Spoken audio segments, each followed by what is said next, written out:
Love this podcast? Support it and sponsor today. Simply head to ozcastnetwork.com for details.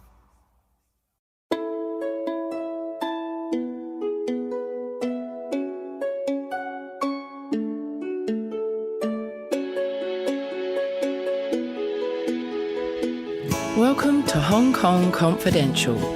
I'm Jules Hannaford and I'm your host. I'm an Australian woman and I've been living in Hong Kong for many years. I'm a mother, a teacher, an author, and I want to share my wisdom and the wisdom of others with you. Thanks for joining me and I hope you enjoy the show.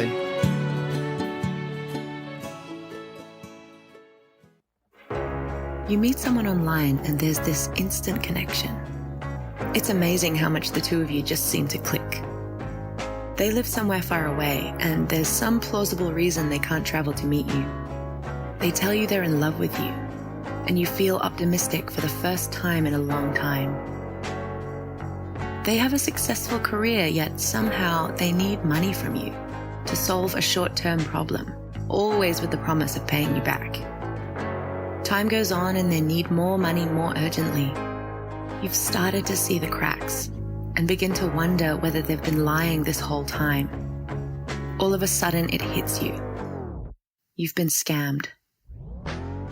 Fool Me Twice is the story of my mother, Jules Hannaford, a woman who was drawn into the dangerous world of sweetheart scams. After a trip overseas to meet a stranger, a dangerous altercation in a Manchester hotel room, and thousands of pounds lost for good, she's here to tell her story. Fool Me Twice, a true crime podcast, is available on Apple Podcasts, Ozcast Network, and anywhere you listen to your podcasts. Today I'm here with Pascale Seiler. Hi Pascale, thank you so much for joining me today. Lovely to be with you. Pascale, where are you from and what's your cultural background?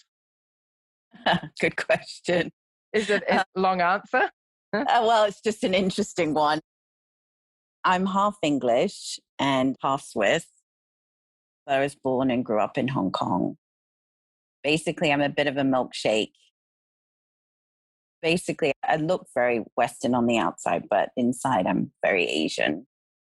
Bring a multitude of perspectives to the space because of all of that. Oh, so you're giving new meaning to the term third culture kid. Yeah, yeah, absolutely. That's brilliant. And tell me a bit about how you got into your coaching work. Oh, how did I get into my coaching? I think my coaching work kind of found me, like most things that I've done in my life, actually. I was working for a company called MRI International. It's a recruitment company. And at the time, I took on a training role, a learning and development role at that company. And basically, I was seeing that training and development needed a range of different skills at the time. And training wasn't always the right skill for people to support them. And then it opened up a multitude of doors for me. And I thought, I really want to explore what coaching's all about.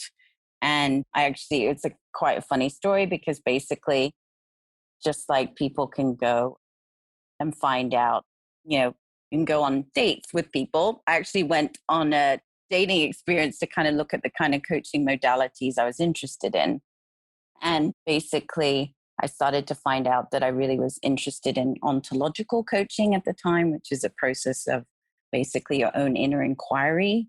And basically that kind of birthed my coaching journey. And I started learning and being mentored from a large number of people, including an organization called Landmark Education, where I basically went up the ranks and mentored and coached a large number of people and was a leadership coach for some of their leadership programs.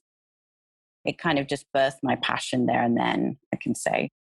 Oh, wow. That sounds so interesting. And we'll get into what you do a little bit more later. But first of all, I'd really like to just talk more about your life experience. And if you could just tell me a little bit about your relationship and who was your husband for you, and tell me a little bit about him. I mean, he was a larger than life man, I can say. And he had a range of different passions. He was a very passionate guy. He had a very commanding presence. He was very charismatic. When he came in the room, you knew he was there. He was somebody that he loved to work. He was probably a bit of a workaholic, if you ask me, but it's where he thrived and where he had a tremendous impact, actually, and taught me the power of creating tremendous impact within business, actually, as well. I learned a lot of things from him. He also, on a personal level, I would say it would be qualities like generosity. He was a very, very generous person. Yeah, big time. And he had a lot of strong convictions. He would speak his mind and he wasn't scared of holding back at all. That was quite an amazing feat to witness, actually, because whether you agreed with him or not, he didn't really care for that. It was more important that whatever he was trying to implement or whatever he was trying to do, that carried more weight. Sounds quite amazing. And who were you for him? We were very different. Actually, we were the story of like complete polar opposites attracting. I was somebody that taught him a lot more about the personal domain and what it was like to kind of be loved and to be seen and to be cared for. He was this larger than life character, but at the same time, his default role became being somebody who was very independent. He had not really learned how to kind of ask for support, make requests, be connected, be seen. I was very much the conduit for unconditional love for him. Yeah, very much so.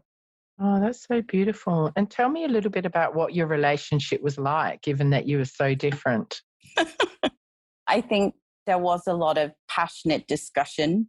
We were both people who there was a word that came up for it yesterday, and I'd never heard it kind of being described. There's something called sapiosexual, and apparently it means that you can fall in love with someone based on their intelligence. Well, intelligence formed a big part of our repertoire, like the kind of captivating conversations that we could have and the different perspectives we had. They were so different.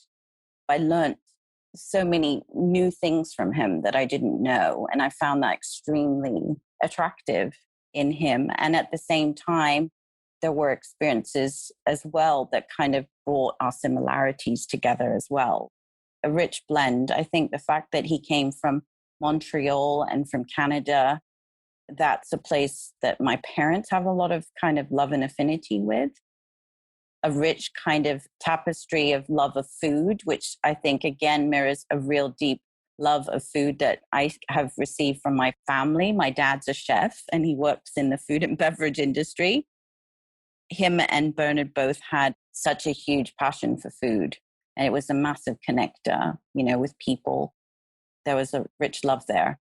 Pascale, you had a tragic ending to your marriage. Tell me a little bit about that story. Basically, we'd been together as boyfriend and girlfriend for quite some years already, living together. And basically last year we had intended to move to Singapore. And part of that move, we had already been speaking about it for quite some time. Like, okay, what about our wedding? And when's that going to happen? And we're looking at doing that kind of after we'd gone to Singapore. And then basically he kind of said, well, why should we wait? Because wouldn't it be a nice thing to happen that we start Singapore in a kind of a clean slate, like a new chapter together? He's kind of enrolling me in that. And I thought the circumstances were crazy. You think you're moving house, moving country, getting my cat sorted. But a part of me, I think he appealed to that part of me about thinking, yeah, it would be really nice to have it happen on a kind of clean slate and a new beginning. We were due to be leaving Hong Kong at the beginning of July, and we got married at the end of June, a week and a half later, when basically we've moved out of our permanent flat. We're staying at a temporary hotel at this point. I'm with my helper and my cat. In 2 days, we're about to fly to Singapore together. And I get a call when I'm on my way back to the temporary hotel from a police officer, who calls me in the middle of the night, telling me that at this point, I don't know. He just tells me that I need to come to the hospital and something urgent has happened to my husband. To cut a long story short, I then basically get there and find out that he's already passed away. Oh, I'm so sorry. Yes, I didn't get the chance to say goodbye to him. That didn't happen.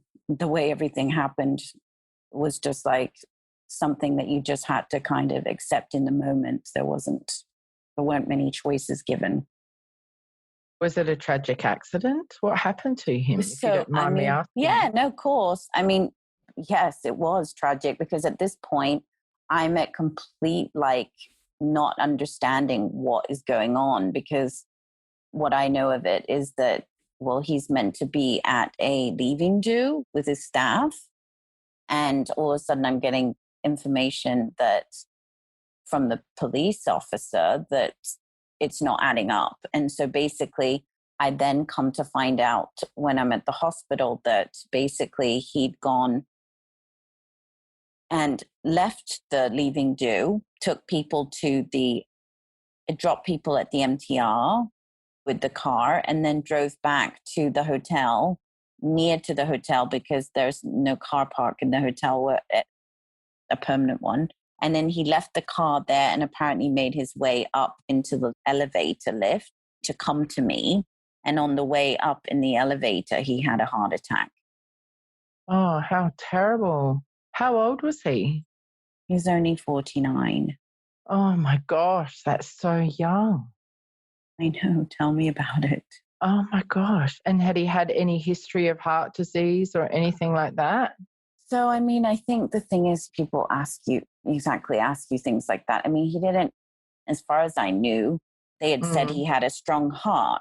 It's not to say he didn't have other issues that were kind of ongoing or that he needed to deal with. Yeah, sure.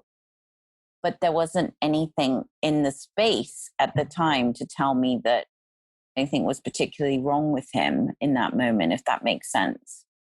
The thing about his heart was, I don't know, he used to make jokes and say, if he did pass away, he thought that it would be due to his stomach because he had quite a weak stomach, or to do with his lungs.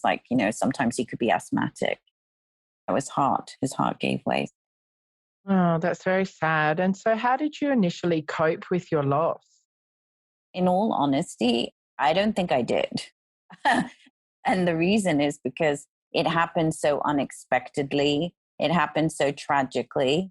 My system, it was traumatic. I was shocked. I was distressed, especially the way that the situation and the circumstances were falling made the whole thing so much more intense. As I said, I just packed up my house. I've got my cat. I've got a helper. I'm not even in a permanent place I'm living at this point. The reason also was that the move was under the guise of his contract with the company. So you had to work out what to do? It was out of a film like Aaron Brockovich. I was living a life because now I was having to go in and have conversations with the company, and his boss saying to me, oh, in Chinese culture, this is regarded as they've all taken it on as they're responsible. And so now there was, huge trauma for the team because he'd also worked in Hong Kong a long time. He was a permanent resident. They all loved him and they all felt like, oh my God, this is such a bad omen. He died on his leaving due with us. Then his boss asked me, would I come in and speak to them because they all felt so traumatized by his loss. And I don't know how I managed to do that. And even that was such a big stretch of a request to ask me to come in and kind of speak to the team. But I intrinsically just felt like he was around me at that time. And I felt like, I even remember actually connecting with his spirit and his spirit telling me, thank you so much, babe, for going in and speaking to them. It meant such a lot that you did that. Oh, isn't that lovely? And how long ago did this happen, Pascale? He died in July of last year. It's only 1 year ago. Yeah, it's And not long and ago. what has grief been like for you over this year? How have you experienced it? The thing I want to say is, like, obviously grief is individual to the person. For me, this has been a big one because of the fact that it's not like a removed person. It's not somebody who's like, I don't know, my second removed cousin, far away. This is my intimate partner. It's brought up everything. Every time you think you get through something else that you think is your life changer at that point in your life, then the universe drops another big life changer into your space. And you're like, oh, okay. Because basically it gets you to completely go through this whole another process of what's important to you, what are your priorities, what do you care about, what do you not, strip back all the stuff that's meaningless to you, the stuff that really just doesn't count for anything, who's actually important to you, who's not, strips back the honesty, the truth, the feeling of you need to also find other ways and other outlets to express it. At the beginning, I didn't even have words, which people who know me, like, I love to talk. But during that time when you've got such gigantic feelings and different multitude of emotions coming you at once, you need to find other ways to process. Music was a huge thing. And in the beginning, though, it was a two-edged sword because you'd hear music that you had associations with that person. It's like, oh, okay, so certain music, but not all types of music. It was kind of bringing me back to I wanted to listen to music that didn't have lyrics. I was like, okay, that's new. I needed things that were much more softer. I needed movement. Movement was so key because I didn't have that ability to speak it out. There were too many feelings, too many emotions that kind of opening the floodgates, right? So movement helped. The music with no lyrics helped. Doing creative things helped. Having, like in the beginning, just doing things also that were quite new and different. Like I remember being here in England and it was Christmas and I'd gone to some volunteering, taking yourself kind of out of your own pain and space, serving and trying to help other people.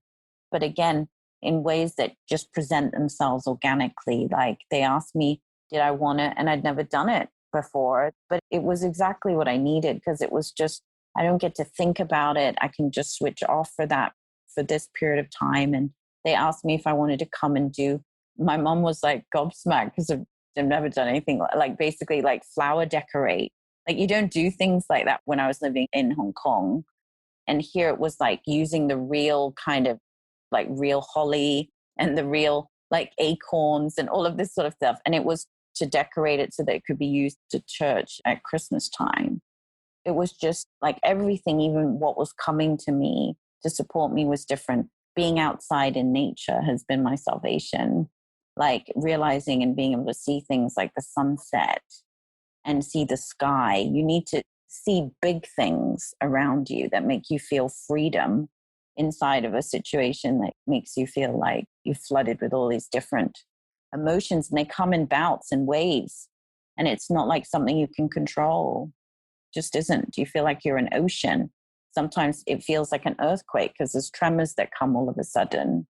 You just have to learn to deal with it. And so then there's different things that come to support you. That's so beautifully put, actually, the ocean and the earthquake. It really does resonate. It makes a lot of sense. How did you decide to move forward with your life? You've mentioned that you're in England now. How did you get there? Honestly, it was an in-the-moment decision. I don't think I've ever been so present to what in-the-moment decision means because basically I had to make some calls pretty quickly. The situation with my husband happened in the way that it did. I didn't now have a house. And then the other thing was that my husband was only 49. We were going to come back to Hong Kong and set up some various things with regards to a will. There was no will set up. all of a sudden this whole gigantic thing about probate came up. And I'm 39. I don't know anything about probate. What's that? As if I'm going to know what that is. Then there became this other additional layer on top of whatever else I was dealing with that then threw up a bunch of other things like our personal possessions, our things. They're all in a container. And they say, oh, no, now this needs to go under probate. And I'm like, what? But what am I going to do with my things? No, you have to wait. I'm like, okay, so I don't have my things. I don't have this, a whole bunch of different things. So you couldn't even keep your own possessions in probate. Everything went into lockdown until it's sorted. This is a really good point. Again, like the universe says, I didn't know what it was like about probate, as I said. I then had to become like this kind of part-time legal kind of person to start understanding all this world. And then also how it works in Hong Kong. That's another part. The thing is, my legal entitlement is as his spouse. I am entitled to his things, but it has to go through the official process of probate. I could have my things, but they were now thrust together with his, right? Because we're about to leave. Basically became this kind of toing and froing, whatever you want to call it.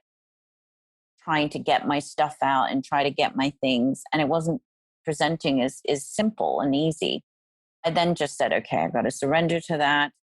But at this point, I've got 6 weeks of my stuff, my summer stuff, and that's all I've got on me.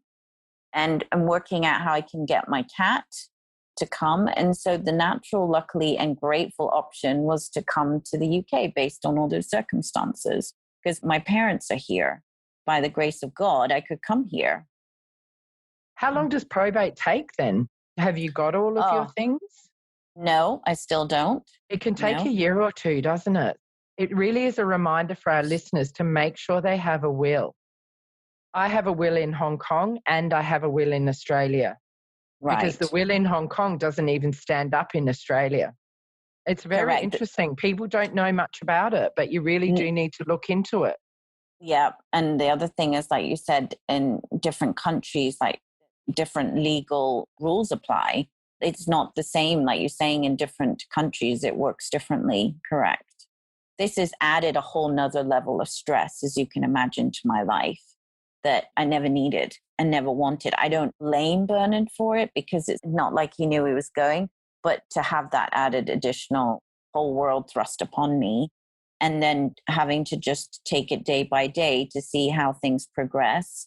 And obviously coronavirus is added to the whole thing because there's been delays there, haven't there? The legal process slowing down, civil servants having to work from home and this and that. Just let me tell you that the level and layers of things being added constantly to the space, whether it's coronavirus in Hong Kong or coronavirus in UK, it's definitely impacted the whole process. You have to learn new skills inside of all of this because of it. I just can't imagine how stressful and how you would be able to grieve and go through all the legal stuff and deal with the virus and move countries. Like, it's amazing. It must have impacted you so much. It has. I mean, like, it's fundamentally changed me. There's no other way to put it. I am a different Pascale because of all of this, and I continue to be. And can you explain how you're different? Yeah, because it's in so many different ways, actually. I'm a lot more brazen. I mean, I was quite brazen before, but I'm quite fierce in a way, in that I've had to be. I mean, people talk about, it's really interesting to me. People talk to me, and you'll hear that quite a lot when people lose people. They say things like, oh, you have to be strong. You need to be this. You need to be that. And I'm thinking, my goodness, you're just kind of like, it is already strong that you're showing up. I've had to be all these things because I haven't had a choice. I've had to bring fearlessness to the space. I haven't had the opportunity to allow fear to get me because I've had too many things to have to deal with in the moment and respond to, right? My ability to be like gritty, there's a grit to me now. There's a part of me that is unfuckable with, sorry, but I'm going to say that on this program, like, unshakable, because you have things where the universe and is sending you things that, like, I mean, pardon the French, but are just really like, most people would just already have like given up at the first hurdle that I've had thrown in my space. Okay. It's like, okay, right, universe, this is what you bring. It creates a whole different space of like, right, where I'm standing inside of this is I make the friggin' impossible possible. And all of you are what up here with the gods and the universe and all of this, we're bringing it. And good for you gotta just harness that. And this is the other thing. It's having me have to practice all the things we said we preached as like spiritual leaders and trainers and this and that. I'm not somebody who has the luxury of like talking about something and it's just out there somewhere. I'm living it. I'm breathing it. I am embodying it. When I'm talking about unshakable faith, I mean it every minute of every part of my day to generate what I'm causing to have happen in my life, around me, my work, everything. That makes you a better coach and more of an empath and all of that. And my ability to exactly be able to connect with people's humanity. Like I was already, I thought, like empathetic to people, but like this has just broken the floodgates because I realized certain pains that I went through that I would never want anyone else to go through, not even my worst enemy. Absolutely. You're reminding me of an affirmation that I used to say to myself a lot when I was younger. And it's warrior am I, and from the battle I emerge triumphant. Yes, that's exactly it. Yeah, I love it. You're really reminding me of that a lot. That's so cool. Pascale, you moved to the UK, and what was that experience like for you after living in Asia for so many years?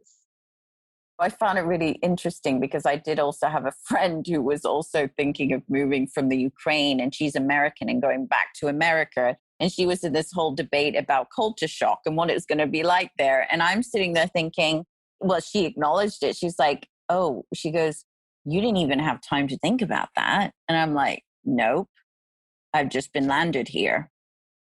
I didn't get the chance to like, exactly. It's like the universe just threw me and I just landed. And then inside of it, I just exactly started to kind of find my feet in whatever way that was and try not to kind of, I have this new mantra and maybe perhaps it's going to stay with me forever now, but I just live within a 24-hour window. I don't live beyond. I don't live ahead. I started speaking to spiritual people here, even a monk. I spoke to a priest about it and I asked them, how do you live in the present? And they went, what do you mean? I said, I generate being fully in the present 24 hours. That's all I do. What do you do? And he went, I do the same. I went, okay. And they said, but that's true mastery because in your 24 hours and in this present, that's where everything is happening. And for me, I can't think beyond that. It's just not the way that I operate. For me, I'm fueled by the current present and what there's in front of me right now. And I empower that to the fullest. And then I take my day and it all begins the next day. I think that's a really lovely way to live, actually, especially in these times where we're really struggling with what's going on in the world.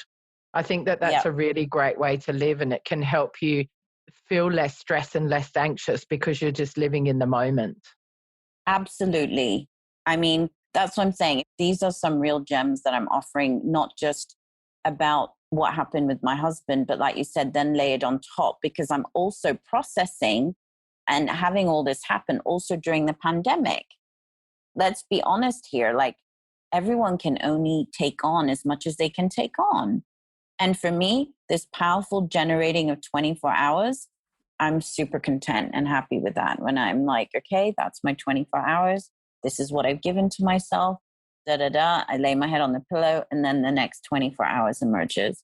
And then we see, and also, like you said, it is definitely when you've had someone that you've lost, the other part that comes with the 24 hours and this and that, and what you give your time to completely shifts because you realize the impermanence of life. It's not a concept for me. It's real. the unthinkable, the unshakable happened to me. Inside of that, it's like, okay, well, how do I want to live my life now? Because I only have one life. And now I know I only have one life because this has now come to me as a living proof, right? Now, there's also that sense of very different urgency. I don't make excuses for shit I want to have happen now. I either do it or I don't. Simple Yeah, as that's that. brilliant. I'm so inspired by what you're saying. It's really amazing. What are your key takeaways from the loss and the grief that you've experienced? Live in the moment is one of them. What else Yeah, have you got? very good. I've got treasure the people that you have in your life.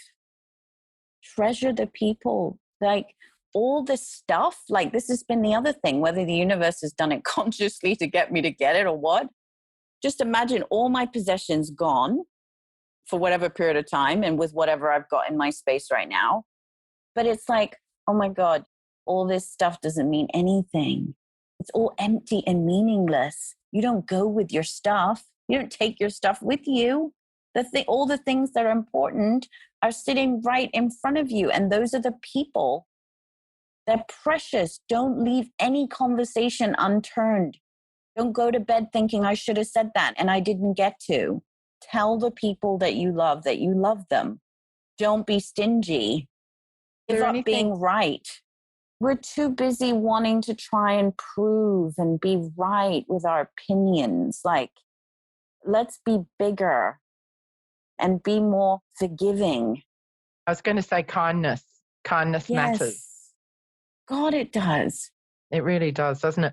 Was there anything that you feel you left unsaid with your husband that you wish you had said and you didn't get the chance? That's a good question. He knew how loved he was to me. And the reason I knew that's a good thing to share with you was I had a client who's a medium and she came into my space. And at the end of my session with her, she turned around and said, "Oh, I wanted to share with you, your husband is with us. Are you happy to speak with him?" And I was like, because I got the vibe from her, I could trust her. Basically, I said, okay, all right. And she goes, and I want to give this to you because you've just given what you've given to me. And I said, okay. And in that conversation, he basically told me that he's reviewing his life up there. So she explained a bunch of things. He's in the gates of healing, it's called. They do a life review when they're up there. And I went, okay. And he said he's reviewing things and he wants you to know that marrying you was the single most important thing in his life that he ever did. Oh, isn't that lovely? How did that feel to hear that? Honestly, both precious and painful, to be very straight with you, both. I can see that. I can see why. Precious because deep down I knew that, and it almost felt like his last wish before leaving this earth, if that makes sense. But at the same time, painful because it's just painful to hear that and then to not live that fulfillment of our marriage further, and he's gone. So that's why painful.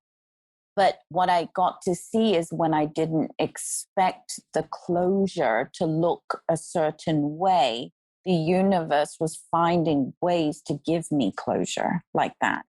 And do you feel like you have closure? Like, do you feel like you're still in the process of healing? Yes, I think the process of healing is still ongoing. I think it's different nuggets at different times. The reason I also say that is for the part about the probate and that whole piece, that's not complete yet, right? So I have to acknowledge the truth that that's not fully complete, and that will give me a different level of closure. But the closure is ongoing, and I'm okay with that. And I think the other thing I've done, which is even so much more important as part of the closure, was kind of how was I going to energetically and spiritually and mindfully say goodbye to him in a way that felt right for me. And in that moment, I birthed a process called the goodbye and the welcome in process. And I've started offering it as a virtual workshop during pandemic. And it was my way of being able to exactly sacredly say goodbye and say some things and release some things that I needed to say on my own terms and take my own closure and my own process into my own hands and be able to say it in a way that felt true, that felt right, that felt good, and then gave me the opportunity to then welcome in new things that I was going to experience. This felt like, was it about the experience, the goodbye process coming in for me? Totally. Did I anticipate it was going to be something I was going to offer other people? No, I just did it in the moment. And now it seems to have organically kind of taken on a life of its own. Now it's something I'm like, okay, because there's so many things people are, whether they're conscious of it or not, are needing to say goodbye to right now. There's so much loss, so much transition, so much grief. And it's layered. It's layered. It's not like one layer, like whether it's they've lost a parent, or they're losing their job, or they're losing their identity, or the relationship. Maybe there's more people moving into divorce. It just goes on and on. My point is, like, until we actually go through a process where we're acknowledging those things get stuck to us and they get blocked. And then we're just in emotional freefall. We're in pain and we're suffering, and we're definitely not going to be able to move forward to whatever it is that we're trying to get to next. My process is informing other openings for divine transmissions for other people. And it's been really lovely. It's been amazing. The process that I do involves fire. We have a lot of fun, and we're burning up stuff, and we're transforming things, and we're having fun. And like, when I see it, I just, again, is it part of my healing? Absolutely. It's also my gift to be able to help heal others with it too. This is the shared healing that I really love. Well, that sounds brilliant. And is that on the back of all of this, is that how you created your company, Intuity World? Actually, Intuity World got birthed before. And then what's happened, so what's happened is, like, Intuity World got birthed way before. And then what's happened is that this is like a continuous evolving and a continuous growth inside of me. It's a reflection of our continuous evolving and the new parts of me that are birthing inside of it. It's just a widening of what I offered. Now you're offering these transformational virtual sessions to help people with healing or growth or just whatever it is that they need. Yes, absolutely. That's right. And I think the thing that's also important that I got through my journey was that the true embodiment of a light worker, awakening light, everyone wants to focus on the light, and I use that word a lot, but actually it's a true reflection of your ability to kind of really drop down and have to be with your darker self and your darker shadows and all of these darker limitations that are in the space, to be able to merge that with your light. And grief is one of them. In so much as, we hear about it a lot more because of the fact that, we've lost a lot more people, and people literally, like, we know there's a tally every day talking about how many people dying every day, which we didn't have before, an ongoing grief tally, I call it. But it's still a taboo topic. People don't like to talk about death as much as people. I mean, it's true. It's kind of like, oh, okay, we covered that for a period of time. We're all good now. It's a year past. You must be all over that. That's not how grief works. That's so true. And that's why it's so great that we're having this conversation, because I think it's going to be helpful to so many people. And it was interesting. I was reading your bio, and you said that you're an awakening light coach, a fast track and serenity vibrational healer, a trainer, an author, and a radio host. That's amazing accomplishments. Like, congratulations. And from all of that, what's your understanding of higher wisdom? What does that mean to you? Basically, I mean, there's different ways we can talk about this, but basically, our higher wisdom is to do with our higher self. When we're in our conditioning, we're coming from our conditioned responses. We're in what I call our smaller self. It's not our true self. It's not what we're really about. It's not what we're really up to. When we get those conditioned responses and restrictions and limitations out of the way, our true self and our true soul really steps forward and has a lot to say and has a lot to share. And that is the part of us that really wants to guide the show.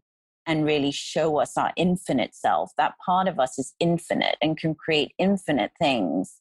And when we start to drop in and pay attention from that space, like everything becomes limitless, everything becomes possible. How can someone achieve true bliss and contentment, do you think?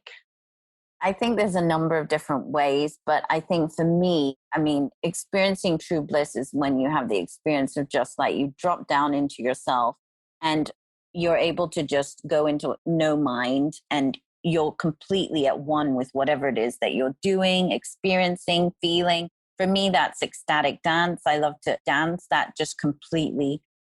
I like it too, yeah. Yeah, completely just has me transform and go to another world. And especially at times like this, we need to have things like that. Dance is definitely one. Actually, funnily enough, the areas that make me feel like I'm most in my kind of bliss state, they're so actually quite easy to achieve. Dance is one, music is one. I just get lost in the rhythm and the music and I'm gone. Magic is another one. Imagination is a bliss state because you're just captivated by something and someone. What's interesting to me is people obviously are missing travel, for example, is a good example, okay? And instead of thinking, oh, okay, I wish I can get on a plane, I wish I can go there. What about our divine way to travel, which is to imagine and to go off wherever we would like to go off, right? We can travel anywhere within ourselves. Let's just tap within ourselves and see where we'd like to go for a ride within. That's right? Such good advice. It's great advice. Like, why aren't we doing that? Is it because as adults we lose that skill of imagination that children have? Yes. And that's the other thing that's interesting when you were saying to me about like kind of also what's shifting. I'm coming back to me again. That's what's so interesting. And it's this unbelievable sense of like childlike wonder, childlike play, coming back to that inner child where forget all the filters of all the things that we think we should be doing and give that inner part of Pascale that gets lit up. And what does she get lit up about? What makes her happy? Reading is another one. Reading, you just escape your world. You just get taken off to another dimension and place, depending what it is you like to read, right? But reading is another one. But it's really like getting involved in our senses, imagination, being taken off to another plane in another world. And these are all inner things that we can just tap right into again, but we've just forgotten how to use. We dismiss. But we don't give time to it because we're so busy. I've got to do this, I've got to do that. And you just don't take the time. And it's so important. Yeah. Hey, Pascale, do you have a story that you can share with me about a client whose life you have changed, obviously without mentioning them?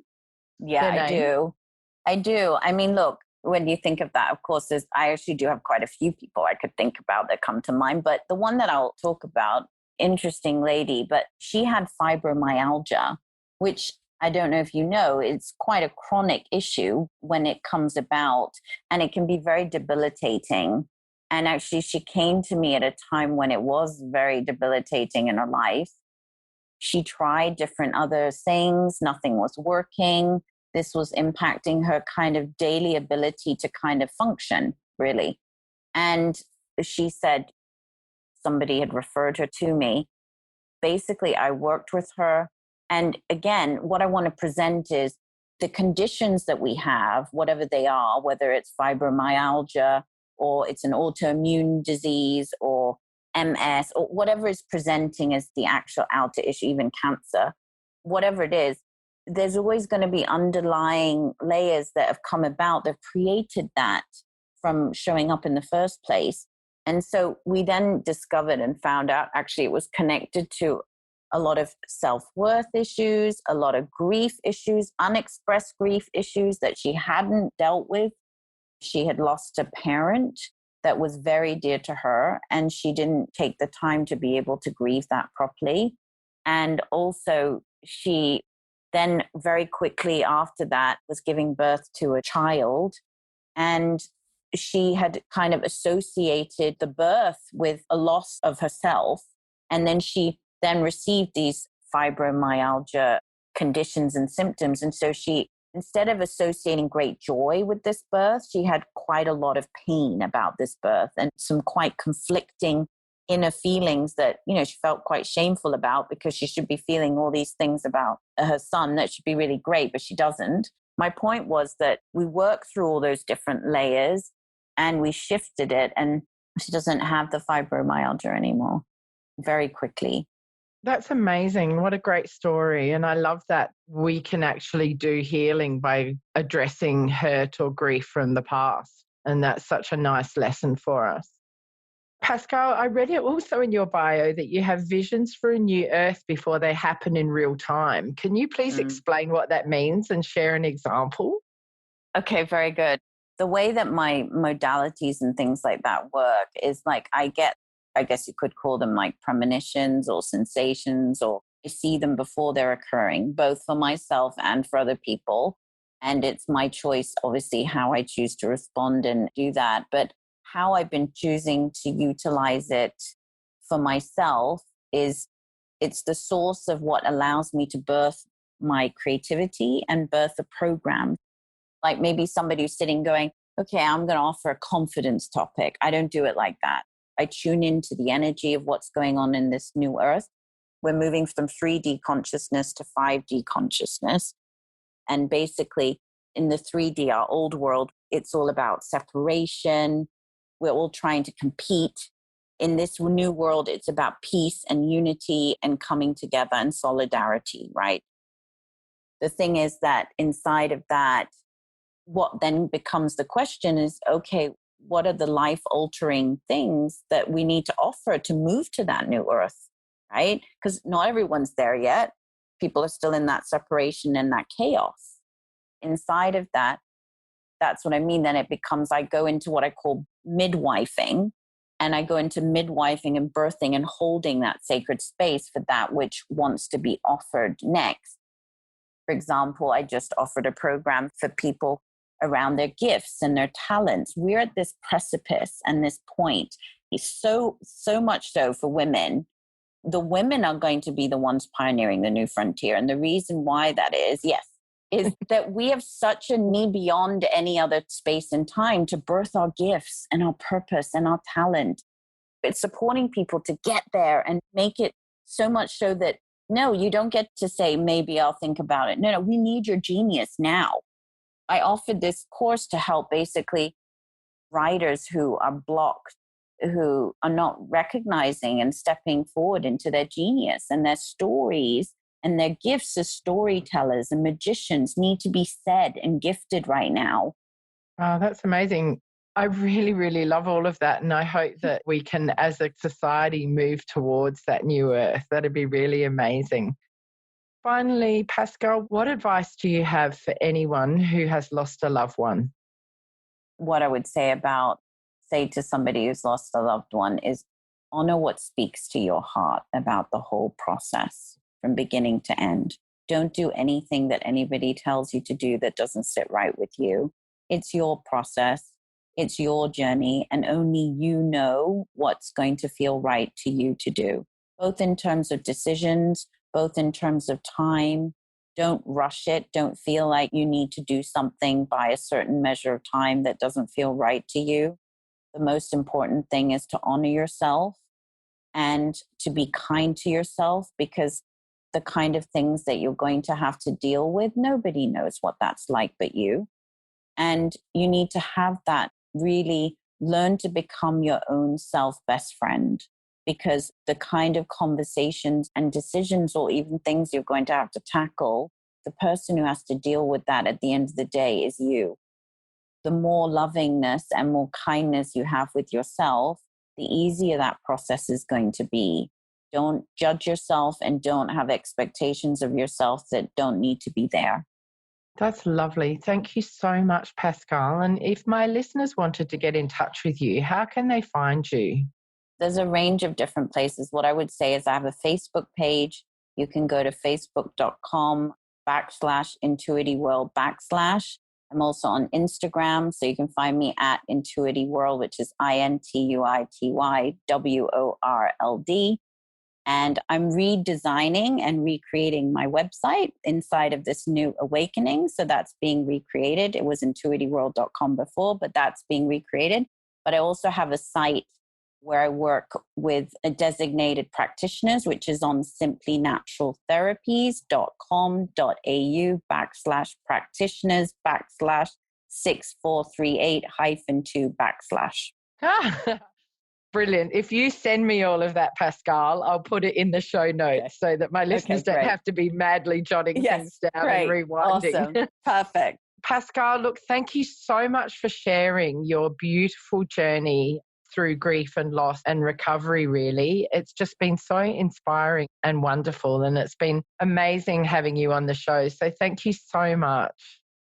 Thanks very much for the opportunity. Comes meant a lot to me. Thank you. It's been lovely, really, really heartwarming.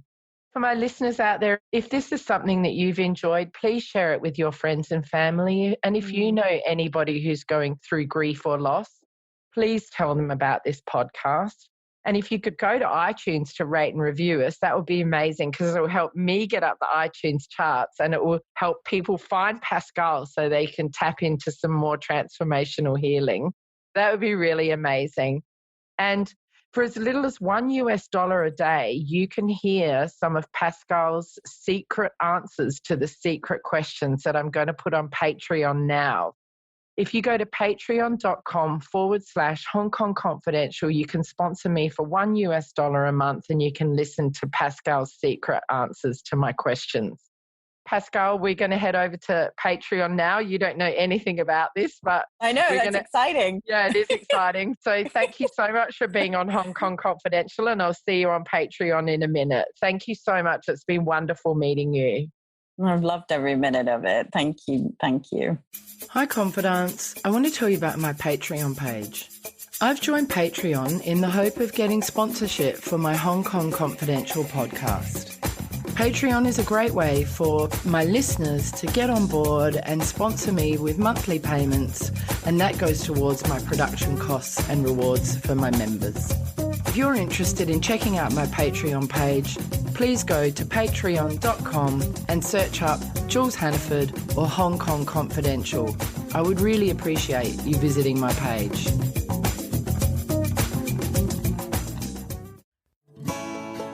So that brings us to the end of another Hong Kong Confidential podcast. I'm Jules Hannaford. Thanks for joining me, and I hope you'll be with me again next week.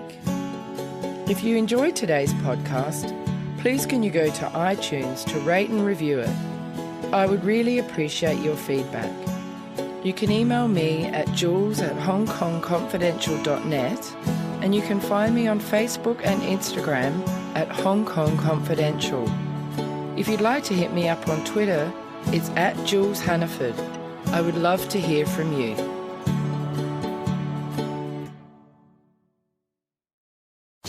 Love this podcast? Support it and sponsor today. Simply head to AuscastNetwork.com for details.